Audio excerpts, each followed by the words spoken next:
περιοχή της Πελοποννήσου ρέει ένας μαγευτικός ποταμός με το όνομα Αλφιός.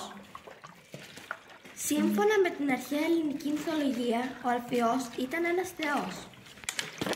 Μια μέρα είδε μια όμορφη νύμφη να λούζεται στα νερά του ποταμού και την ερωτεύτηκε βαθιά. Τι όμορφη κοπέλα είναι αυτή! Ήταν η Αρέθουσα, μια ακόλουθος της θεάς Άρτεμις, της θεάς του κυνηγιού, της άγριας φύσης και των άγριων ζώων. Ο θεός Αλφιός τότε εμφανίστηκε μπροστά της.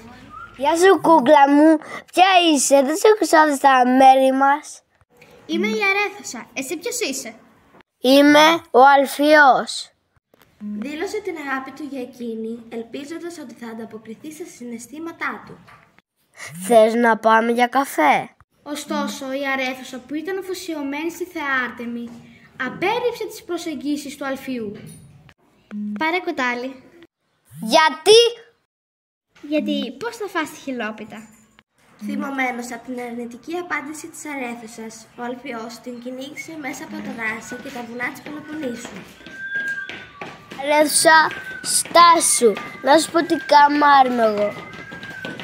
Η Αρέθουσα, απεγνωσμένη να ξεφύγει από τον επίμονο Θεό, προσευχήθηκε στη θεά Άρτεμη για βοήθεια. Αχ, θεά του κυνηγιού, θεά της άγριας φύσης, τι συμφορά με βρήκε! Η θεά Άρτεμις την άκουσε. Την τύλιξε σε σύννεφο και την έφερε στην Ορτυγία, νησάκι απέναντι από τις Σιρακούσες στην Ιταλία, όπου τη μεταμόρφωσε σε μια γάργαρη πηγή. Ο Αλφιός την έψαχνε απελπισμένος στην Πελοπόννησο. Αρέθουσα, πώς θα ζήσω εγώ σε σένα. Ο Δίας, ο θεός των θεών και των ανθρώπων, τον λυπήθηκε και τον μεταμόρφωσε στο μεγάλο ποτάμι που είναι σήμερα.